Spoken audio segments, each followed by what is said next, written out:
Hello friends. Welcome to Prateek Jain academy. और अब हम लोग आज अपने एक स्टूडेंट से मिलने वाले हैं, योगेश्वर से, जो कि आप लोग को अपनी जर्नी बताएगा और अपने बारे में पूरा बताएगा कि उसने किस तरह से इस बार गेट क्वालिफाई किया है। लास्ट ईयर भी योगेश्वर ने गेट का एग्ज़ाम दिया था, बट कॉलेज एग्ज़ाम के चलते पूरी प्रिपरेशन प्रॉपरली उसकी हो अच्छी खासी हो गई थी। लेकिन उसके बाद भी कॉलेज एग्ज़ाम इस तरह से उसके आ गए, वो पूरा अपनी बताएगा डिटेल्स, कि उसके कारण उसका गेट स्कोर पिछले बार अच्छा नहीं आ पाया था। इवन कट ऑफ भी क्लियर नहीं हो पाया था। लेकिन कई लोगों को ऐसा लगेगा कि अगर मेरा इस बार कट ऑफ ही नहीं क्लियर हुआ तो क्या मैं अगले बार एग्जाम देके फिर अच्छी रैंक के साथ निकाल सकता हूँ, क्या ड्रॉप लेना सही होगा या नहीं।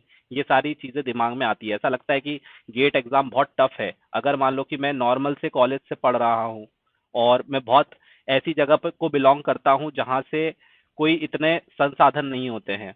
मान लो कि आपको लगता है कि मैं शहर में तो रह नहीं रहा हूँ, मैं एक गांव में रह रहा हूँ और मुझे अच्छा कॉलेज नहीं मिल पाया है, मैंने कभी इतने अच्छे जगह से पढ़ा नहीं है, तो फिर क्या मैं सोच सकता हूँ कि मुझे आईआईटी में एडमिशन मिलेगा, मैं गेट क्वालिफाई कर पाऊंगा? इतने लाखों लोगों का कंपटीशन होता है, क्या मैं उसको फाइट कर पाऊंगा? ये सारी चीजें जो है वो आपको योगेश्वर से बात करके सारी चीजें क्लियर हो जाएगी। तो first of all Yogeshwar, congratulations, तुमने बहुत ही अच्छी रैंक के साथ गेट क्वालिफाई किया है। और इस बार थैंक यू कंपटीशन सर। अच्छा था, क्योंकि मार्क्स बहुत अच्छे हैं। 55.78 मार्क्स है आउट ऑफ 1000, और अगर कट ऑफ देखे तो वो था सिर्फ 27.6 मार्क्स। तो फिर अगर कट ऑफ से देखा जाए तो ऑलमोस्ट डबल मार्क्स से भी ज्यादा लेकर आया है। और उसके बावजूद भी रैंक जो है वो 1400 के अराउंड आई है, 1433। और उसका कारण ये है क्योंकि इस बार का कंपटीशन बहुत हाई है, एक एक नंबर पर जो है 200 रैंक का डिफरेंस है। तो इसका मतलब ये है कि अगर दो तीन हम्म, नंबर अगर और होते तो ये 500 के अंदर रैंक होती है। और अगर लास्ट ईयर के कंपैरिजन में देखा जाए तो इतने मार्क्स में आराम से आप टॉप 500 में, टॉप 200 में आ सकते हो। तो और ऐसा नहीं है कि दो तीन मार्क्स बहुत ज़्यादा डिफरेंस क्रिएट करता है नॉलेज लेवल में। अगर आप देखोगे तो टॉप 100 का नॉलेज लेवल और टॉप 1000 के नॉलेज लेवल में कोई डिफरेंस नहीं होता है। बस डिफरेंस होता है कि उस समय आप कितने मार्क्स प्रॉपरली अचीव कर पाते हो। कहीं आपने एक दो नंबर की नेगेटिव मार्किंग कर दी तो बस उसी से चेंजेस होता है। बाकी नॉलेज लेवल में ऐसा नहीं है कि कोई बहुत चेंज आता है। ठीक है। तो अब योगेश्वर, आप अपने बारे में पूरा डिटेल से बताओ कि आप कहाँ से हो, किस तरह से आपने अपने कॉलेज किया, कॉलेज किस तरीके का था, और किस तरह से आप अपनी जर्नी स्टार्ट करी, कैसे आपको इस चैनल के बारे में पता चला, फिर कैसे बैच को ज्वाइन करने के बारे में सोचा, जर्नी कैसी रही पढ़ाई की, और पूरा पिछले साल का सिनेरियो और इस साल का सिनेरियो कैसा रहा पूरा बताओ। सर मेरा नाम योगेश्वर है। सर मैं यहाँ से ये असलारपुर गांव है, ये राजस्थान का एक राजस्थान में अलवर हम्म। जिले के पास पड़ता है। सर ये मैंने जो है गेट के लिए प्रिपेयर किया था। सर मैंने पहले से ही सोचा हुआ था, जब मैंने बीटेक में एडमिशन लिया तभी से मैंने सोचा हुआ था कि मेरे को गेट के लिए हायर स्टडीज के लिए जाना है। मेरे को प्लेसमेंट के लिए कभी सोचा ही नहीं मैंने। हम्म। जबकि हमारे कॉलेज में काफी अच्छी कंपनियां आई थी, विजिट करी थी, लेकिन मैंने पहले से सोचा हुआ था तो मैं उस तरफ डिस्ट्रैक्ट हुआ ही नहीं। हम्म। कई बच्चे क्या होता है कि सर दोनों तरफ के लिए सोचते हैं कि प्लेसमेंट भी मिल जाए और गेट में भी अच्छा स्कोर हो जाए। हम्म। उससे क्या होता है, डिस्ट्रैक्शन ज्यादा बढ़ जाती हैं और दोनों में से एक भी चीज अच्छे से अचीव नहीं हो पाती। लेकिन हम्म। सर आपको अपना मतलब जैसे हमें जैसे कोई चीज अचीव करनी है तो हमें सबसे पहले तो अपना गोल क्लियर होना चाहिए कि हमें करना क्या है। हम्म। सर जैसे मैंने पहले से ही सोचा हुआ था कि मेरे को गेट के लिए ट्राई करना है। सर ऐसे ही फिर मैंने थर्ड ईयर के स्टार्टिंग में मैंने जैसे ही कोरोना वोरोना खत्म हुआ उस टाइम के दौरान में थोड़ा सा इसके बारे में और रिसर्च करी, गेट वेट के बारे में कैसे क्या। फिर सर मेरे को आपका चैनल रिकमेंड हुआ। सर उस उसको जब मैंने देखा सर तो बहुत मेरे को बहुत ज्यादा क्लियरिटी आई कि मैं जैसे कॉलेज में जैसे जो टीचर्स हमें पढ़ा रहे थे सर, तो इतनी क्लियरिटी नहीं आ रही थी सर। और ना ही कंसेप्ट ज्यादा अच्छे से पढ़ा रहे थे और वो इतना फोकस करके पढ़ाते भी नहीं थे। और सर हम्म। कोरोना से पहले जैसे हमारे कॉलेज वाले भी प्रोवाइड करवाते थे गेट की कोचिंग, लेकिन हम्म। क्या है कि उसके बाद उन्होंने बंद कर दिया वो। तो फिर जैसे आपसे पता चला, फिर जैसे नेक्स्ट सेशन चालू होने वाला था गेट 2023 के लिए, तब हम्म। मैंने आपको अप्रोच किया। सर मैंने उस बैच में एनरोल किया। लेकिन सर वही हो क्या गया कि उस टाइम पे कोरोना की वजह से क्या होता है कि हमारा जो फिफ्थ और सिक्स सेमेस्टर के जो एग्जाम्स थे वो हम्म। पोस्टपोन्ड हो गए थे। उनके टाइमिंग बेकार हो गई थी सर। तो हम्म। फिर क्या हुआ था कि हमारा जैसे सेवन सेमेस्टर चल रहा था लेकिन हमारे एग्जाम फिफ्थ के भी नहीं हुए थे। तो उस वजह से क्या है, बच्चों ने काफी प्रोटेस्ट वगैरह भी किया था। एक डेढ़ महीने वो प्रोटेस्ट वगैरह चला, फिर उसके बाद उन्होंने एग्जाम करवाए, कंडक्ट करवाए। और फिफ्थ हम्म। सेमेस्टर के चले, फिर एक 15-20 दिन के बाद फिर सिक्स सेमेस्टर के चले। तो सर ऐसे 2 ढाई महीने तो मेरे ऐसे वेस्ट हो गए इसके बीच में। सर गेट के पहले मैं प्रिपरेशन कर रहा था लेकिन काफी काफी दिनों का गैप आ गया उसकी वजह से। ऐसे ही फिर सर जब जनवरी में, जब फेब मंथ में तो गेट एग्जाम होता है, तो हम्म। सर जनवरी के मंथ में सेवन सेमेस्टर के एग्जाम आ गए हमारे। तो सर क्या है हम्म। कि काफी कुछ मतलब बीच में प्रॉब्लम आ गई, तो उस वजह से वो गेट की जो मैं प्रिपरेशन अच्छी चल रही थी मेरी पहले, लेकिन बाद में गेट एग्जाम अच्छा नहीं हो पाया, क्योंकि हम्म। लास्ट टाइम पे जो होता है, लास्ट टाइम पे रिवीजन बहुत इंपॉर्टेंट होता है, हम्म। और वो अच्छे से हो नहीं पाया। हम्म। तो सर क्या हुआ फिर मैंने लेकिन जब मेरा गेट का रिजल्ट आया, मेरे को लगा था कि एटलीस्ट क्वालिफाई तो हो ही जाऊंगा, हम्म। क्योंकि जैसे हम लास्ट ईयर की कट ऑफ देखते हैं तो उस हिसाब से 22 या 23 के आसपास कट ऑफ गई थी हम्म। 2022 में। तो मेरे हम्म। को लगा कि हो ही जाएगी, लेकिन हम्म। 29 गई और मेरे 25 मार्क्स आए थे सर। हम्म। तो उस वजह से क्या है कि मेरे गेट क्वालिफाई नहीं हो पाया। उस वक्त मेरे को बहुत ज्यादा डिमोटिवेशन फील हुआ था कि मतलब इतना पढ़ाई भी करी और क्वालिफाई तक नहीं हो पाया। तो हम्म। उस वक्त मेरे को सेल्फ डाउट भी बहुत ज्यादा आ गया था कि क्या पता ये हो भी पाएगा मेरे से, नहीं हो पाएगा, या फिर मेरे को कंपनी के लिए ट्राई करना चाहिए, या फिर हम्म। इसके लिए सोचना भी नहीं चाहिए, मतलब ये मेरे लेवल की भी चीज है या नहीं है। लेकिन सर फिर मेरे पेरेंट्स ने मेरे को थोड़ा मोटिवेट किया कि इसके लिए ट्राई करना चाहिए तेरे को एक बार, पूरे पूरे मन से।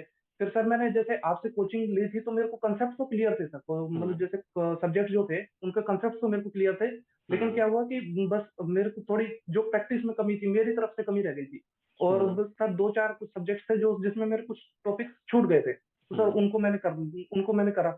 हम्म। ठीक है सर। तो उसके बाद सर मेजर जो रोल था मेरा, जो हम्म। मेरी जो परफॉर्मेंस में सबसे ज्यादा अच्छा रोल जो उसने दिया वो सर टेस्ट सीरीज थी। सर हम्म। टेस्ट सीरीज में मेरे को बहुत हेल्प किया। हम्म। और जो सर मैं डेली प्रैक्टिस करता था, कम से कम 50 to 60 question, hmm. 50 to 60 question मैं अपनी रोज प्रैक्टिस करता था। और सर डेली रिवीजन, ये हम्म। डेली रिवीजन और प्रैक्टिस सबसे ये मेन की है। अगर आप हम्म। ये नहीं करोगे तो कुछ मतलब बहुत मुश्किल है, लास्ट टाइम तक आते आते आपको ऐसा लगेगा कि हमने सिर्फ थ्योरी करी है और हमसे क्वेश्चन तो बन ही नहीं रहे। सही तो सर बात है। मेन चीज ये होती है कि जैसे हम स्टार्ट करते हैं स्टार्टिंग में, हम क्या काफी रिलैक्स हो जाते हैं कि अभी तो एक साल है और हम्म। हमारा सिलेबस जो है वो आराम से खत्म हो जाएगा। लेकिन क्या होता है कि साल के एंड आते आते ये चीज बहुत ज्यादा, हम काफी रिलैक्स रहते हैं लेकिन हमारे सब्जेक्ट काफी छूटे हुए रहते हैं। तो हम्म। उसकी वजह से क्या होता है, लास्ट टाइम पे बहुत ज्यादा माइंड पे प्रेशर बनता है कि भाई प्रैक्टिस भी ढंग से नहीं हो पा रही, टेस्ट सीरीज भी नहीं हो पा रही और सिलेबस भी कंप्लीशन नहीं होता। तो मैं तो हम्म। ये कहूंगा सर कि जिसको भी प्रिपरेशन अच्छे से करनी है तो उसको कम से कम इस तरह से सोचना चाहिए कि नवंबर के एंड तक तो एटलीस्ट अपना सिलेबस ओवर कर देना चाहिए। तो हम्म। क्या है कि फिर दो दो महीने बचेंगे, उसमें आपको प्रैक्टिस और रिवीजन इन पे बिल्कुल। मेजरली फोकस करना चाहिए। लास्ट के 32 ईयर्स के मैंने क्वेश्चन सोल्व कर रखे थे, मैंने हम्म। बहुत सारी प्रैक्टिस कर रखी थी, लेकिन सर जो कॉन्फिडेंस होता है ना, वो कॉन्फिडेंस नहीं आ रहा था मेरे को कि इस बार भी हो पाएगा या नहीं हो पाएगा। हम्म। लेकिन सर जैसे ही मैंने टेस्ट सीरीज लगाई, अच्छे लेवल की हम्म। टेस्ट सीरीज लगाई, और उसमें जब मेरे मार्क्स आ रहे थे सर, उसमें हम्म। मेरे लगभग 60% मार्क्स आ रहे थे या 65% आ रहे थे मार्क्स। हम्म। तो तब मेरे को अपने अंदर कॉन्फिडेंस आया कि हाँ अब तो हो सकता है, मतलब इस बार मतलब आराम से हो जाएगा। हम्म। सर इस तरह से मैंने अपना पूरा प्रिपेयर किया और अब थोड़ा अच्छा मार्क्स आ गए। चलो बहुत ही बढ़िया। तो जो अब तुमने जो पॉइंट्स बताए, उसमें जो मुझे सबसे हाँ मेजर सर। जो पॉइंट लगा वो ये था कि पहली बार जब तुमने दिया तो तुमने हम्म, डिमोटिवेट तो हुए, लेकिन अपने आप को वापस से स्टैंड किया हाँ दोबारा से तैयारी करने के लिए, हाँ क्योंकि सर। कई बच्चे तो यहीं पर ही छोड़ देते हैं कि मान लो कि हाँ किसी सर। के नंबर कम आए तो उसको ये लगेगा कि अगर हम्म, मेरे इस बार नंबर कम आए तो अगली बार क्या ही निकलेगा। लेकिन एक्चुअल में मेरा मानना हाँ ये है सर। कि पहला साल तो तुमको ये समझने में ही लग जाता है कि कंपटीशन कितना है, सब्जेक्ट्स कितने हैं, हम्म, सब्जेक्ट में किस लेवल पे तुमको क्या क्या चीजें पढ़नी होगी। टॉपिक के नाम भी तुमने हम्म, नहीं सुने होते हैं जब तुम पहली बार पढ़ रहे होते हो, वो टॉपिक के नाम तुम्हारे हाँ आंखों के सामने पहली बार आते हैं। और उस समय तुम नाम को समझोगे, फिर उसके अंदर के कॉन्सेप्ट को समझोगे, फिर उस पर प्रैक्टिस क्वेश्चंस करना और उस पर मास्टरी हासिल करना, इसमें थोड़ा सा टाइम लग जाता है। हाँ और हर स्टूडेंट नॉर्मल ये कर नहीं पाता है नॉर्मली। लेकिन अगली बार में ये चीजें खत्म हो जाती है। अगली बार जब सेकंड टाइम जब वो प्रिपेयर हम्म, करता है तो उसको ये नहीं लगता कि मुझे कौन कौन से सब्जेक्ट में दिक्कत आ सकती है। उसको पहले से पता रहता है कि मेरा ये सब्जेक्ट पिछले साल वीक था, मैं इस पे ज्यादा मेहनत करूंगा।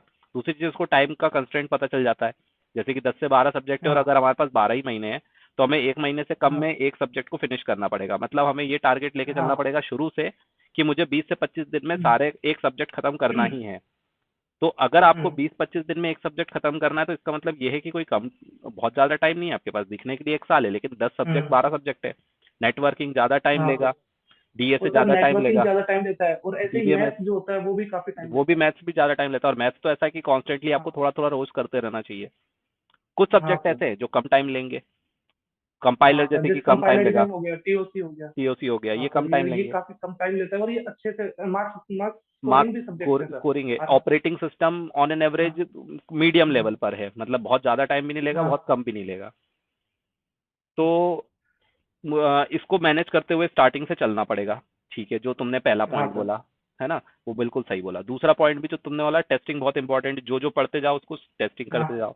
तो स्टार्टिंग में हाँ तुमने सर। टॉपिक वाइज टेस्ट लगाए, उसके बाद हम्म, तुमने फिर लास्ट मोमेंट पे 2-3 महीने पहले से ही, नवंबर के बाद से तुमने फुल लेंथ लगाना भी स्टार्ट कर दिया और प्रॉपर उसको एनालिसिस करके हाँ करते रहे। तो हाँ, तो तुमने। मेजरली क्या है सर, जैसे डेली रिवीजन और टेस्ट एनालिसिस, ये सबसे हम्म। मेजर चीज है। हमें क्या हम्म। है, आलस आता है टेस्ट एनालिसिस के दौरान कि क्या है कि हमने टेस्ट तो दे लिया, लेकिन हम्म। हम एनालिसिस करते हैं तो सोचते हैं कि भाई कल कर लेंगे या बाद में कर लेंगे। लेकिन मैं हम्म। कहना चाहता हूँ कि ये सबसे ज्यादा इंपॉर्टेंट चीज है। जब तक हम्म। आप टेस्ट एनालिसिस नहीं करोगे तब तक आपको पता नहीं चलेगा आपने गलतियां कहाँ करी है। और बिल्कुल। मेजर चीज क्या होती है कि हमें जैसे 65 क्वेश्चन होते हैं गेट में, लेकिन हम्म। हमें 65 के 65 सोल्व नहीं करने होते वहां पे, क्योंकि किसी से भी नहीं होते वो। हम्म। मीन्स कोई चीज हार्ड भी होती है, लेकिन हमें क्या करना होता है, बस हमें जितना उसमें आता है उसमें हम्म। गलतियां नहीं करनी होती। मेजरली चीज ये है, मतलब हमें इस तरह से अपने आप को तैयार करना होता है कि जो क्वेश्चन हमें आते हैं बस वो गलत ना हो। अब हम्म। जो नहीं आ रहे वो तो किसी को भी नहीं आएंगे, फिर जो हार्ड उन्होंने दे रखे हैं पर्टिकुलरली, वो तो हम्म। बनाए इस तरह से जाते हैं कि ताकि आपका टाइम वेस्ट हो जाए उसमें, बिल्कुल, इस उनको भी तरह तुम्हें से। समझ में पड़ेगा कि इसमें उलझने से कोई मतलब नहीं है। हाँ सर वही। और जो उसके बावजूद भी तुमने सारे सब्जेक्ट फिनिश भी नहीं कर पाए थे, तुमने जैसे कि बताया कि थोड़ा सा हाँ लास्ट सर। मोमेंट पे तुम्हारा नेटवर्किंग में तुम टाइम प्रॉपरली नहीं दे पाए थे, नहीं तो उसमें भी तुम्हारे अगर हाँ दो तीन सर। क्वेश्चन अटेम्प्ट हो जाते। तो हाँ नहीं सर, इस नेटवर्किंग है भी बार जो बड़ा। है, इस बार सीओए और नेटवर्किंग से बहुत सारे क्वेश्चन आए थे सर। हम्म। और क्या है कि मेरा लास्ट टाइम पे ढंग से हो नहीं पाया था, क्योंकि मेरे को फीवर वगैरह भी हो गया था। मतलब 15-20 दिन मेरी थोड़ी ज्यादा तबीयत खराब रही थी। तो हम्म। उस दौरान क्या है कि ढंग से हो नहीं पाया था, और मैंने वही टाइम सेलेक्ट किया था उस सब्जेक्ट के लिए, पर्टिकुलर सब्जेक्ट के लिए। अब हम्म। वो ढंग से हो नहीं पाया, तो मैंने सर जो लास्ट टाइम आपसे जो पढ़ा था उसी को हम्म। मैं रिवाइज करके चला गया। तो हम्म। सर उससे भी एक दो क्वेश्चन बने थे, पर जो सर जो मेजर जो चीज थी वो तो कवर नहीं हो पाई, तो उससे वो पूरा वो याद, बात हो गई। और प्रैक्टिस। बोलो हाँ बोलो। सर। और आजकल क्या होता है सर, अब जो है पहले जो है न्यूमेरिकल क्वेश्चन ज्यादा आते थे गेट में। अब क्या हम्म। है, थ्योरेटिकल ज्यादा कवर अप होता है उनमें। क्या है, जैसे एमएसक्यूज जो क्वेश्चन होते हैं, उसमें हम्म। उसमें आपको अगर थ्योरेटिकल नॉलेज है तो ही आप उस क्वेश्चन को अटेम्प्ट कर पाओगे, वरना गलत हो जाएंगे वो। तो बिल्कुल। मेजर चीज ये है कि न्यूमेरिकल के साथ साथ हमें थ्योरेटिकल पे भी उतना ही ध्यान देना चाहिए, हम्म। मतलब ताकि अच्छे से आपका कवर अप हो जाए। और मेन चीज क्या है कि अगर आप लास्ट टाइम पे टेस्ट सीरीज, जैसे आपका टाइमिंग का, जैसे सुबह की टाइमिंग आ रही है पेपर का, गेट की हम्म। टाइमिंग, तो उसी टाइम पे हमें क्या, कम से कम एक हफ्ते तक शुरू, उससे पहले एक हफ्ते तक उसी टाइम पे हमें रेगुलर टेस्ट देना चाहिए, ताकि हमें हम्म। आदत हो जाए उस चीज की, उस हम्म। इन्वायरमेंट की हमें आदत हो जाए। और हमें बहुत सही। जैसे स्क्रिबल पैड भी उसी तरह से, हमें जैसे घर पे हम लोग अपनी मर्जी से रफर यूज कर लेते हैं, अब वहां पे हम्म। स्क्रिबल पैड होता है जहाँ पे आपका फिलअप नहीं होना चाहिए, वो आपको प्रॉपर ऐसा नहीं है कि कितना यूज कर लो आप, है ना। तो हम्म। उस चीज का भी प्रॉपरली ध्यान रखना चाहिए। और सर टाइमिंग तो मेन है। क्या होता है कि टेस्ट सीरीज से हमारे दिमाग में ये परसेप्शन बन जाता है कि कितने टाइम में हमारे कितने क्वेश्चन हो जाने चाहिए ताकि हमारा स्कोर अच्छा हो जाए। हम्म। सर ये है, और उससे बहुत ज्यादा हमारी जो गलतियां हमें पता चलती है कि हमने क्या क्या गलतियां कर रखी हैं, क्या नए हम्म। कंसेप्ट होते हैं। सर क्या क्या होता है कि सर बहुत सारे नए कंसेप्ट भी आप देखने को मिलते हैं जब हम टेस्ट सीरीज अटेम्प्ट करते हैं, कि भाई हम्म। जैसे इस टाइप के क्वेश्चन है तो उसको घुमा के भी दिया जा सकता है। तो हम्म। उन पे भी पता चलता है हमें कि भाई ऐसे भी करना चाहिए। तो सर टेस्ट सीरीज जो है वो कम से कम 2 महीने तो ट्राई करनी चाहिए, दिसंबर और जनवरी के मंथ में, तो वो बहुत बिल्कुल। हेल्प करती है। बहुत सही। तो बहुत अच्छी जो तुमने बात बोली कि है ना, एक तो टेस्ट सीरीज को प्रॉपर एनालिसिस करना, और जो मेन तुमने बोला कि हाँ दो सर। 1-2 हफ्ते पहले उसी टाइम पर ही पेपर दो, ताकि हमारा माइंडसेट उसी के हाँ लिए हो जाए और प्रॉपरली हमें ये भी पता चल हाँ पाए कि हम कितने घंटे में कितने क्वेश्चंस अटेम्प्ट कर पा रहे हैं। और हमें ये भी हाँ पता चल जाता है कि हमें किस तरीके से पेपर को हैंडल करना है कि प्रॉपर उसी टाइम लिमिट में हम कर ले। नहीं तो देखने में स्टार्टिंग में लगता है कि 3 घंटा बहुत है, लेकिन जब पेपर आप सॉल्व हाँ। करने बैठोगे, आपका 3 घंटा खत्म हो जाएगा, आपको पता भी नहीं चलेगा। हाँ। और हो सकता है कि आपके कुछ क्वेश्चंस ऐसे रह जाएं जो कि आपको लगेगा अरे यार ये मैं कर सकता था, लेकिन मैंने दूसरी जगह टाइम दे दिया और यहाँ पे मेरे क्वेश्चन छूट गए। तो 65 क्वेश्चन 3 घंटे में करना ऐसा लगेगा कि बहुत आसान है, लेकिन जब हम्म। करने बैठते हैं तो जिसने अच्छे से पढ़ाई करी है उसके लिए 3 घंटा भी उसको कम पड़ जाएगा। हाँ सर, तो उसमें मेरे लास्ट टाइम भी ये मिस्टेक हुई थी। मेरे क्या कई क्वेश्चंस मेरे को आते थे, लेकिन हम्म। टाइम मैनेज मेरे से हो नहीं पाया था, टाइम हम्म। मैनेज मेरे से नहीं हो पाया था, तो उससे क्या है, मेरे कई क्वेश्चंस जो मेरे को आते हुए वो छूट गए। और जो हम्म। क्वेश्चंस मेरे जिसमें जिसमें मेरे को थोड़े हार्ड थे, उसमें मेरे को हम्म। लगा कि ये हो जाएंगे, उसमें मेरा टाइम ज्यादा चला गया। तो उस हम्म। वजह से मेरा लास्ट टाइम भी थोड़ा सा इस वजह से हो गया था। लेकिन इस बार जो मैंने जो टेस्ट सीरीज पे ज्यादा फोकस किया, तो मेरे को हम्म। पता चल गया था कि भी किस टाइम तक मेरे कितने क्वेश्चन हो जाएंगे ताकि मेरा पेपर अच्छे से हो जाए। तो मेरे बिल्कुल। को इस बार जो है टाइमिंग का मेरे को रश नहीं हुआ कि मतलब टाइम जा रहा है मेरे को और मेरा क्वेश्चन सोल्व नहीं हो पा रहे हैं। ऐसा मेरे को एक भी क्वेश्चन ऐसा नहीं लगा कि ये मेरे क्वेश्चन छूट रहे हैं, जो मेरे को आ रहे हैं वो छूट जाएंगे। मेरे से हम्म। बिल्कुल टाइम पे, बिल्कुल प्रॉपर तरीके से, मैं तो कहूंगा मेरे को आधे घंटे पहले ही मेरा पेपर हो गया था आराम अच्छा। से। जितना मेरे को आता था हम्म। उतना पूरा अच्छे से क्लियर हो गया। बहुत ही बढ़िया। भाई इस बार मैंने भी इस बार यही प्लान कर रहा हूँ कि अभी तक हम लोग क्या करते थे कि सिर्फ हम लोग वीडियोस लेक्चर के साथ में ही टेस्ट सीरीज देते थे, अलग से टेस्ट सीरीज देते नहीं थे। लेकिन इस बार जैसे कि मैंने यही प्लान किया है कि इस बार टेस्ट सीरीज भी एक अलग से लॉन्च की जाए, और नंबर ऑफ टेस्ट जो है अब इस बार भी मैं प्लान कर रहा हूँ कि और ज़्यादा कर दिए जाए, टॉपिक वाइज टेस्ट भी और फुल लेंथ पेपर भी। और इस बार का मेरा यही प्लान है कि और पहले से ही हम लोग टेस्ट पेपर्स को कंडक्ट कराने की कोशिश करेंगे कि दिवाली के बाद से ही हम फुल लेंथ पेपर के लिए तैयार हो जाए।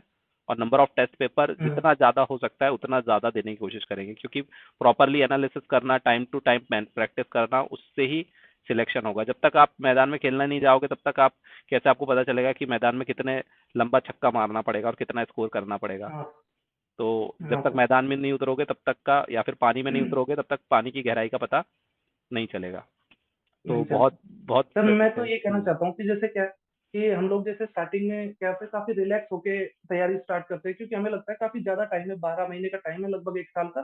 तो हमें हम्म। लगता है कि आराम से हो जाएगा। तो क्या हम्म। होता है कि हम स्टार्टिंग में टाइम कम देते हैं इस चीज के लिए, तो हम स्टार्टिंग में 1 या 2 सब्जेक्ट ही लेके चलते हैं।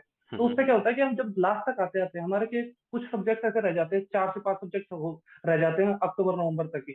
लेकिन हम्म। उस वक्त क्या होता है कि बाकी जो हमारे कलीग्स हैं, जो हमारे साथ तैयारी कर रहे होते हैं, तो उनका सिलेबस पूरा हो चुका होता है, और वो हम्म। टेस्ट सीरीज में नंबर स्कोर कर लेते हैं। तो उससे देख के हमें बहुत ज्यादा डिमोटिवेशन होने लगता है कि भाई जैसे हम साथ वाले के तो नंबर भी आ रहे हैं, लेकिन हमारा तो हम्म। सिलेबस तक कंप्लीट नहीं हो पा रहा है, हमने तो टेस्ट प्रैक्टिस भी अच्छे से नहीं करी। तो क्या है कि हम्म। सर जैसे हम क्या करते हैं, स्टार्टिंग में ही जैसे जो सब्जेक्ट स्टार्ट करते हैं उसमें मास्टरी करने की कोशिश करते हैं कि हम्म। मतलब 30-35 साल के उसके सारे क्वेश्चन लगा लेंगे। लेकिन क्या होता है हम्म। कि हमें स्टार्टिंग में इस चीज पे ध्यान नहीं देना होता। हमें स्टार्टिंग में हम्म। एक्यूरेसी पे, कंसेप्ट कंसेप्ट क्लियरेंस पे, और सर हम्म। मतलब ऐसा करना चाहिए कि क्वेश्चन क्वेश्चन जो है स्टार्टिंग में कम ट्राई करें, ताकि जैसे लगभग 5-10 साल के क्वेश्चन हम ट्राई कर ले बस लास्ट ईयर के। हम्म। मतलब पहले हम सिलेबस कंप्लीशन की तरफ भागे, ताकि क्या है हम्म। कि जैसे जब अक्टूबर नवंबर के आसपास जब हमारा सिलेबस खत्म होगा, तो हमारे पास लगभग 2 महीने बच जाएंगे। हम्म। फिर उस मंथ में क्या है, रिवीजन और प्रैक्टिस पे ही फोकस करें। उस टाइम पे हम अपनी स्पीड पे भी ध्यान दे सकते हैं, और सर हम्म। पूरा हमारा सिलेबस भी कंप्लीट होगा ना, हमारे दिमाग पे लोड भी नहीं आएगा सर, हम्म। पूरी तरह से। और दूसरी सर चीज, ऐसा अगर मान मतलब लो बहुत कि अच्छे से हो स्टार्टिंग जाएगा। में, हाँ, और स्टार्टिंग में अगर मान लो, मेरा ये मानना है कि अगर आपका स्टार्टिंग में अगर स्कोर कम भी आ रहा है ना, तो भी डिमोटिवेट नहीं होना, हाँ क्योंकि अगर आपने डिमोटिवेट जहां हुए आपको। वहां पे आपका स्कोर डाउन ही हम्म होगा। कई बच्चा ऐसा हो सकता है हम्म कि उससे अभी सब्जेक्ट सारा पढ़ा ही नहीं है, तो उसने जितना पढ़ा है उसमें हम्म अगर उसके मार्क्स आ रहे हैं, तो उसको ये समझना पड़ेगा कि भाई हम्म तुमने सब्जेक्ट नहीं खत्म किया है। अगर तुमने सब्जेक्ट खत्म कर हम्म। लोगे टाइम पे, तो तुम्हारे मार्क्स अपने हाँ आप ही सर, अच्छे हो ये जाएंगे। मेरे साथ भी होता था। अब जैसे मेरे दो सब्जेक्ट थे जो मैंने अच्छे से प्रिपेयर नहीं किए थे, तो क्या है सर, मेरे हम्म। को उस चीज के लिए भी मेरे को थोड़ा एडवांटेज हो जाता था, क्योंकि जो उन क्वेश्चनों को देख के, उन क्वेश्चनों को जो मेरे से सोल्व नहीं होंगे, मेरे को पता चल जाता था कि ये जो है, ये सब्जेक्ट हम्म। मैंने कवर अप नहीं किए। तो सर हम्म। मैं उन पे टाइम वेस्ट नहीं करता था। मतलब मेरे को क्या है, हम्म। जो जो सब्जेक्ट मेरे को आते थे अच्छे से, तो उन हम्म। क्वेश्चनों के लिए मेरे पास काफी टाइम बच जाता था। और हम्म। और हर किसी को ये समझना चाहिए क्या कि हम जब तैयारी करते हैं, तो हमें ये लगता है कि हमें तो मतलब 65 में से 65 क्वेश्चन हमें आने चाहिए, तब हम्म। कोई हमारे अच्छे रैंक आएगी। लेकिन हमें ये बहुत बड़ा इशू है एक तरह से, कि मतलब ये लगा, मतलब एक तरह से भ्रम ही होता है कि हमें 65 में से 65 क्वेश्चन तो फर्स्ट रैंक करके भी सही नहीं होते सर। हम्म। मेन बात वही होती है कि हमें जो बस ये होना चाहिए कि हमारे क्वेश्चन गलत ना हो, जितने हमें हम्म। आते हैं ना, लास्ट में हमसे ना कोई सिली मिस्टेक होनी चाहिए वहां पे हम्म। हमें कुछ ऐसा रिग्रेट नहीं होना चाहिए बाद में कि ये क्वेश्चन तो हमें आते थे और ये हो हम्म। नहीं पाया। ऐसा। बिल्कुल सही बोला। तो काफी सारी चीजें मुझे तुमसे बात करके अच्छा लगा। और तुम्हारा कॉलेज कैसा था, मतलब कि कॉलेज अच्छा था पहले से, या फिर कॉलेज तुम्हारा बिलो एवरेज सर था? कॉलेज ऐसे गवर्नमेंट कॉलेज था ऐसे, तो सर ये हम्म। स्टेट में सेकंड नंबर पे आता है। पहले नंबर पे एमडीएम आता है, और सेकंड नंबर हम्म। पे फिर अजमेर कॉलेज आ जाता है, गवर्नमेंट इंजीनियरिंग अच्छा। कॉलेज में। सर हम्म। ये कॉलेज तो अच्छा था, लेकिन सर पहले के फर्स्ट सेमेस्टर में हमने करा, उसके बाद कोरोना आ गया। सर दो हम्म। साल ऐसे ही चले गए हमारे, प्रमोट कर दिया हमें। तो हमें क्या, हम्म। वहां पे हमने पढ़ाई नहीं करी अच्छे से, क्योंकि वो ऑनलाइन क्लासेस चलती थी, वो कभी टीचर्स ले रहे, कभी ढंग से मतलब फोकस नहीं हो पा रहा था उस टाइम पे। और ना हम्म। ही हम लोग भी इतने सीरियस थे उस टाइम पे। तो क्या है हम्म। कि जब हमने गेट की तैयारी शुरू करी, तो जो जो सब्जेक्ट जो हम पहले तैयार कर भी चुके थे, तो हम्म। उसमें भी हमें बहुत सारी चीजें नई सीखने को मिल रही थी कि भाई ये भी काफी नई चीजें हैं। मतलब हम्म। कॉलेज में मतलब था अच्छा, पर अगर मतलब इतना भी ध्यान नहीं देते गवर्नमेंट कॉलेज में। मतलब हम्म। आपको अगर करना है तैयार, तो आपको खुद से मेहनत करनी पड़ेगी। सही मेन बात। चीज ये है। हम्म। एट द एंड आपको ही मेहनत करनी है, चाहे आप कितनी अच्छी कोचिंग ज्वाइन कर लो, हाँ। चाहे आप कॉलेज हम्म अच्छा हो या ना हो, चाहे आपको एनवायरनमेंट मिल रहा है कि नहीं मिल रहा है, अगर खुद से मेहनत नहीं करी है हम्म, तो सब कुछ जीरो है फिर। क्योंकि एक ही जगह से पढ़कर कोई अच्छी रैंक भी ले आता है और कोई नहीं भी ला पाता है, डिपेंड हाँ कि उसने कितनी मेहनत करी है। हाँ। सर मेजरली तो आपकी मेहनत पे डिपेंड करता है। आपको जैसे मैं हम्म। बताऊं, तो मेरे लगभग 8 से 10 घंटे मैं रोज के डेली निकाल देता था। मतलब हम्म। 8 से 10 घंटे मेरे रोज के चले जाते थे। उसमें मैं मेजरली इस चीज पे ध्यान देता था कि मेरे रिवीजन और प्रैक्टिस ये मेजर चीज होती थी कि बस क्लास बेशक एक कम हो जाए, लेकिन रिवीजन और हम्म प्रैक्टिस होना चाहिए, ताकि वो जो पीछे वाली चीज़ है वो मैं भूलूँ ना, उसमें गलतियाँ ना हो मेरे से। मेजर हम्म चीज़ ये भी है सर, कि मतलब बच्चे क्या करते हैं कि वो आगे-आगे क्लास लेते चले जाते हैं, मेरे से भी पहले ये गलतियाँ हुई हैं। उसी से मैं सीखा हूँ ये चीज़, कि हम आगे क्लास लेते चले जाते हैं, लेकिन पीछे का भूलते चले जाते हैं, उस पे प्रैक्टिस करते नहीं है। तो सर यही हम्म। चीज़ मेजर है कि हमें डेली रिवीजन को डेली ही करना चाहिए। मतलब ऐसा नहीं कि उसको बाद के लिए रख दें, कि भाई बाद में तो क्या है सर, उसमें फिर ज़्यादा टाइम जाएगा उसी चीज़ के लिए, सेम चीज़ के लिए। तो हमें अपने रिवीजन और सर शॉर्ट नोट्स, क्या होता है कि हमारे सब्जेक्ट्स बहुत सारे होते हैं, 11-12 हम्म सब्जेक्ट है, तो क्या होता है कि सर लास्ट टाइम पे आते-आते वो जो नोट्स है वो बहुत ज़्यादा हो जाते हैं, तो उनको रिवीजन हम्म। करना बहुत मुश्किल लगता है। लेकिन अगर हम स्टार्टिंग में ही हमारे पास इतना टाइम रहता है कि अगर हम शॉर्ट नोट्स प्रिपेयर करके डेली रखेंगे, पढ़ते तो रहें। लास्ट टाइम पे वो हमारी बहुत हेल्प करेंगे। सर जो भी पढ़ो, ये काफ़ी अच्छा पॉइंट। जो भी पढ़ो, डेली के डेली अपने हुँ, शॉर्ट नोट्स बनाओ। अब कई बच्चे शॉर्ट नोट्स बनाना समझते नहीं, वो क्या समझते हैं हुँ, कि जितना पढ़ाया है ना वो सब लिख लो, क्वेश्चन भी लिख लो, सॉल्यूशन हाँ, भी लिख लो, थ्योरी भी लिख लो, सब लिख लो, वो ऐसा समझते हैं। हुँ, एक्चुअल में शॉर्ट नोट्स ये नहीं होते। शॉर्ट नोट्स में नाम ही है शॉर्ट।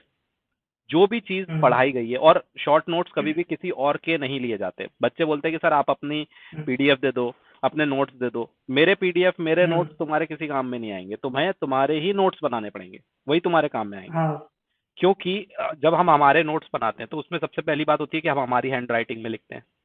हम वही चीज हुँ, लिखते हैं जो हमें नहीं आती है। जो हमें आती है वो तो हमारे हुँ, दिमाग में है, और हम अपने तरीके से इतने शॉर्ट में लिखेंगे कि उस चीज को हम प्रॉपरली रिवाइज कर सके। तो शॉर्ट नोट्स बनाते समय हमेशा हमारे दिमाग में क्या होना चाहिए कि अगर मैं एग्जाम के एक दिन पहले इसको पढ़ के जाऊंगा तो इस क्लास में सर ने जो भी पढ़ाया है वो मुझे उस दिन याद आ जाए। पहली बात। याद दूसरी है। बात, शॉर्ट नोट्स को रोज रिवाइज करते चलो। अगर हम ये सोचे कि आज हमने हुँ, बना के रख लिया है, एक साल बाद, अपना 6 महीने बाद जब अपना पेपर एग्जाम आएगा उसके पहले हम इसको निकाल के पढ़ेंगे, तो फिर कोई मतलब नहीं है, क्योंकि आप कनेक्ट ही नहीं कर पाओगे कि आप, मैंने आपको क्या बोला था, आपने उसमें क्या लिखा है और हुँ, ऐसा क्यों लिखा है, कनेक्ट ही नहीं कर पाओगे। हुँ, तो नोट्स को डेली रिवाइज करो। सुबह का 1-2 घंटा रखो जिसमें कि अपने जो जो सब्जेक्ट्स पढ़े उनको रिवाइज करते चलो। इससे क्या होगा कि क्यूमुलेटिव आपका नोट्स भी बनता जाएगा और स्टडी भी होती जाएगी। रिवीजन के लिए तुम्हें अलग से टाइम नहीं निकालना पड़ेगा। आज तुम्हारा डिजिटल हुँ, इलेक्ट्रॉनिक्स हो गया है, कल ऑपरेटिंग सिस्टम स्टार्ट हो गया है, तो डिजिटल इलेक्ट्रॉनिक्स के नोट्स को रिवाइज करते चलो, ऑपरेटिंग सिस्टम के नोट्स को बनाते चलो।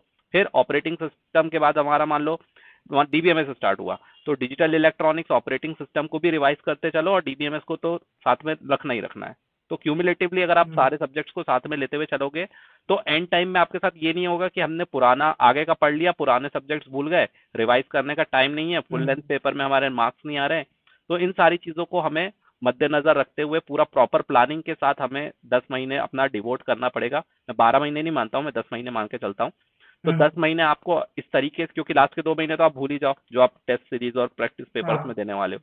तो आप अपना 10 महीने आप अपना इस तरह से प्लान करो कि 10 महीने में आपको सारे सब्जेक्ट्स करने हैं, प्रॉपर नोट्स बनाने हैं, रिवीजन करना है, टेस्ट पेपर्स देने हैं, टॉपिक वाइज देना है, और अपने कॉन्सेप्ट्स को धीरे धीरे इंप्रूव करते चलना है। और इस तरह से प्लान करते हुए चलना है कि आपको पता होना चाहिए कि कौन सा सब्जेक्ट लेदी है, कौन सा सब्जेक्ट छोटा है, तो हमको उसके अकॉर्डिंग उसको उतने दिन में खत्म करना है। और अगर मान लो आपको दिक्कत जा रही है तो आप अपनी लाइव क्लासेस देखो। लाइव क्लास में आपको पता चल जाएगा कि ये हुँ, सब्जेक्ट अगर इतने दिन में हुआ है तो इसका मतलब कि ये सब्जेक्ट छोटा है। अब जैसे कि मैं तो रिकॉर्डेड वीडियोस भी दे देता हूँ अब, कि भैया तुम्हारे पास जो पिछले हाँ, साल का रिकॉर्डेड वीडियो है मैंने तुमको वो भी दे दिया। तो उससे क्या है कि तुमको पहले ही पता चल जाएगा कि भैया इसके अंदर 40 वीडियो है, इसका मतलब कि ये 40 दिन ले सकता है। इसमें 20 ही वीडियो है, मतलब ये 20 दिन ले सकता है। तो तुम अपने आप को टाइमिंग को मैनेज करो। आप 20 दिन के सब्जेक्ट को 15 दिन में खत्म करने की कोशिश करो, 40 दिन वाले को 30 दिन में खत्म करने की कोशिश करो।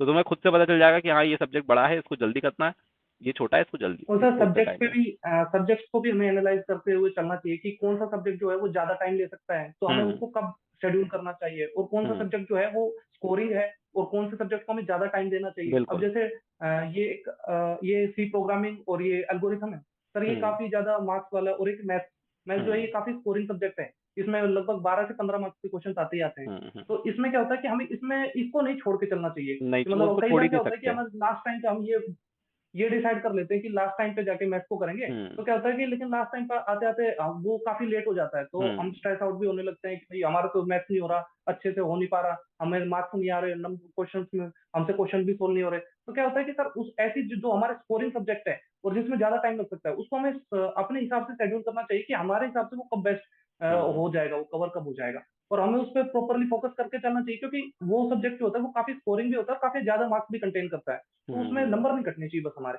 और एक होता है हमारा एप्टीट्यूड। एप्टीट्यूड भी क्या है कि काफी बड़ा सब्जेक्ट है, मतलब हम्म। लगभग आप करोगे तो 1.5-2 महीने तो कम से कम वो लेगा ही लेगा। तो हम्म। और वो क्या है, काफी स्कोरिंग सब्जेक्ट है। मेरे इस बार 15 में से 11 मार्क्स आए हैं एप्टीट्यूड हम्म। में। तो सर वो क्या है कि वो स्कोरिंग सब्जेक्ट है, अगर आप अच्छे से करोगे ना तो वो 15 मार्क्स में से आप बहुत अच्छे मार्क्स कर सकते हो।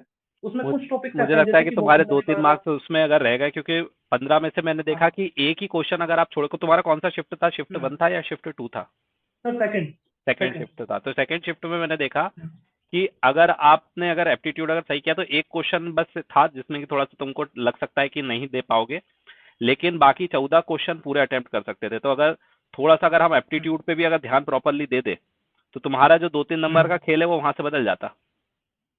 नहीं सर, ऐसे क्या हुआ कि मेरे से हम्म। एक दो क्वेश्चन में तो बिल्कुल सिली मिस्टेक हो रही थी, मैं बार बार वही हम्म। गलतियां रिपीट कर रहा था। अब जैसे ही घर पे आया मैंने देखा तो वो तुरंत सोल्व हो गया सर। वो वही सबके होता साथ है होता हमारे है, हाँ। वहां पे जो पेपर प्रेशर बनता है ना, तो सर हम हम्म। बार बार वही गलती करने लगते हैं, लेकिन जैसे ही थोड़ा फ्री माइंड होके सोचते हैं तो वो तुरंत सोल्व हो जाता है। तो एमएसक्यू में वही मैंने देखा है बच्चों के साथ ऐसा क्या ही। होता है कि पूछा जाता है कि इनमें से कौन से फॉल्स है एमएसक्यू में। वैसे तो एमसीक्यू में हाँ। भी होता है, हाँ एमएसक्यू सर, ये में मेरे ज्यादा साथ भी होता है। हुआ, इस टाइम भी हुआ है। एमएसक्यू में हाँ ज्यादा सर। होता है क्योंकि आपको मल्टीपल सिलेक्ट ऑप्शंस करने हैं। अब उसमें से दो सही है, दो गलत है। अब आपने सिलेक्ट तो कर लिया है कि कौन से दो सही है, कौन से दो गलत है। अब उसमें पूछा है फॉल्स, और हम लगा के आ जाएंगे ये फॉल्स। दो सही है। अब हमने लगा दिया ए और बी, हाँ। और आंसर था सी और डी। और ऐसा नहीं कि हमें पता नहीं था, हमें पता था, लेकिन हमने क्या किया, हम्म। हमने ए और बी लगा दिया और आंसर था सी और डी। एयर। हम्म। सर मेरे साथ भी ये गलती हुई। मैं एक लॉजिक का क्वेश्चन था मैथ्स में सर, उसमें एक नोट लिखा हुआ था, मैं नोट लिखना देखना ही भूल गया सर, वो गलत हम्म। आंसर टिक करके आ गया, वो जबकि बहुत सिंपल क्वेश्चन था, मैंने सबसे पहले ही वही किया था। कौन सा लेकिन क्वेश्चन वो था? उसी में गलती हो गई। सर एक लॉजिक वाला क्वेश्चन था, उसमें पी इंप्लाइज क्यू, समथिंग ऐसा नेगेशन कुछ वाला, क्वेश्चन था। नेगेशन वाला, नेगेशन ऑफ हाँ हाँ। P tense to negation of हाँ सर। क्यू। तो उसका आंसर उल्टा था। हाँ हाँ। उसमें था देन हाँ वो वाले के नोट बाद जो लिखा था हुआ था उसको सर, वो पहले नोट। लिखना था। हाँ। तो क्यू वो नोट नोट नेगेशन ऑफ देखना क्यू भूल गया। Tense to negation of P लगाना था, लेकिन तुमने लगा दिया होगा negation of hmm, P tense to negation of Q. हाँ। ये नॉर्मल हाँ मिस्टेक है। ये बहुत लोगों ने सर, की है। ऐसे ऐसे सिली मिस्टेक हो जाती है। बस हमें बस ये है कि अगर हम पहले प्रैक्टिस पे ज्यादा ध्यान दे लेंगे ना, तो हमें ये सिली मिस्टेक नहीं होगी। मेजर हम्म। चीज ये है। वो प्रिपोजिशन पे था वो क्वेश्चन। हाँ। और सर क्या है, हम्म। कुछ टॉपिक्स ऐसे भी हैं जिसको हमें समझना चाहिए कि भाई अगर ये क्वेश्चन नहीं होते हैं तो इसमें कोई बड़ी बात नहीं है। जैसे कि सर वोकेबलरी वाले क्वेश्चन होते हैं, तो हम्म। उसमें आप कितना ही कुछ कर लो, कितना ही वो प्रिपेयर कर तो लो, लेकिन क्या है कि अगर वहां पे अगर हमें पता बना है होगा तो तो ही कर सकते बनेगा, हैं। नहीं तो नहीं बनेगा। हाँ। हाँ। और क्या है कि सर हमें ऐसे क्वेश्चंस को ज्यादा, ऐसे जैसे कई बार क्या होता है कि हम कोई टॉपिक बहुत अच्छे से प्रिपेयर करके चले जाते हैं। अब वहां पे क्वेश्चन जैसे प्रोफेसर ने ऐसे सेट करे हैं ताकि वो आपसे हो ही ना, उसमें आपका टाइम ज्यादा वेस्ट हो जाए, हम्म। या फिर आपको बहुत ज्यादा दिमाग लगाना पड़े। लेकिन हम क्या करते हैं, हम उसको सोचते हैं कि भाई हमने तो ये सब्जेक्ट करा है और हमसे ये क्वेश्चन क्यों नहीं हो रहा, तो हम उसमें ज्यादा से ज्यादा टाइम इन्वेस्ट कर देते हैं, और जो बाकी जो अच्छे क्वेश्चन है जो कम टाइम में हो सकते हैं उनको छोड़ देते हैं उस चक्कर में। तो हमें क्या करना होता है कि पेपर के टाइम पे बिल्कुल रिलैक्स माइंड से ये सोचना चाहिए, बस जो हमें आ रहा है, जो तुरंत सोल्व हो रहे हैं, जो अच्छे से, जिसमें ज्यादा टाइम नहीं लगाना होता, उसको उसको करना चाहिए पहले। हमें ऐसा हम्म। नहीं करना चाहिए, जो ऐसे क्वेश्चन है उनको अलग से मार्क करके रख लें ताकि बाद में उनको उनके ऊपर टाइम दे सके। हम्म। मतलब स्टार्टिंग में अगर हम उसको टाइम दे देंगे तो फिर हमारे जो जो क्वेश्चन हमसे हो सकते थे उनके लिए हम्म। टाइम ही बचेगा। तो टाइम टेकिंग होने के कारण क्या है कि वो क्वेश्चंस ऐसे थे कि जो बन जाते, लेकिन टाइम टेकिंग होने के कारण कई लोगों ने हो सकता है कि उनको छोड़ दिया होगा बनते हुए भी। हाँ सर, ऐसे कई क्वेश्चन थे जिसमें जिसमें अगर काफी टाइम लगेगा, जैसे सीओए के काफी क्वेश्चन थे ऐसे जिसमें हम्म। थोड़ा टाइम टेकिंग था, बहुत बड़े न्यूमेरिकल्स थे। लेकिन क्या है हम्म। कि मैंने उसको बाद के लिए रख दिया कि इसको बाद में ट्राई करेंगे, अभी जितने हो रहे हैं उससे कर लेंगे। फिर बाद में हम्म। लास्ट लास्ट में उनमें से मैंने काफी बना दिया, और जो नहीं बने उसको मैंने छोड़ दिया कि भाई हम्म। अब ज्यादा टाइम वेस्ट नहीं करना इसमें, कि मतलब जो हो ही नहीं रहा तो फिर क्या करना सर। बिल्कुल। तो बहुत अच्छा चीजें तुमने सारी बताई है। आई होप ये जो वीडियो है कई लोगों को हेल्प करेगा उनकी प्रिपरेशन के लिए जो नेक्स्ट ईयर के लिए ट्राई कर रहे हैं। और हम्म। अगर मान लो कि जैसे ही अभी तो अलॉटमेंट कॉलेज होना है, आई होप कोई ना कोई आईआईटी मिल जाएगा। तो जो भी, और एनआईटी तो सारे के सारे ही मिल जाएंगे, उसमें तो कोई डाउट ही नहीं है। तो जो भी कॉलेज तुमको अलॉट होगा उसके बाद हम लोग एक इंटरव्यू और रखेंगे जिसमें कि तुमको जो भी कॉलेज अलॉट हुआ है, तुमने अपनी जो प्रोसेस उसको किया है अलॉटमेंट के लिए, वो पूरी प्रोसेस की जर्नी और कौन सा कॉलेज अलॉट होता है उस पे एक हम लोग सेशन और रखेंगे। और जिसको भी कोई डाउट पूछना है योगेश्वर से, तो नीचे कमेंट में अपना क्वेश्चन पोस्ट कर देना, योगेश्वर वहां पे उसका रिप्लाई भी दे देगा। और अगर हमें लगता है तो हम एक और इंटरव्यू कंडक्ट कर लेंगे जिसमें कि आपको कोई भी अगर दिमाग में कोई क्वेश्चन है पढ़ाई से रिलेटेड या प्रिपरेशन से रिलेटेड, तो उसके लिए हम अलग से सेशन एक और कंडक्ट कर लेंगे। ठीक है, चलिए, थैंक यू वेरी मच और all the best Yogeshwar for your future. Thank you sir, you thank you sir. You welcome.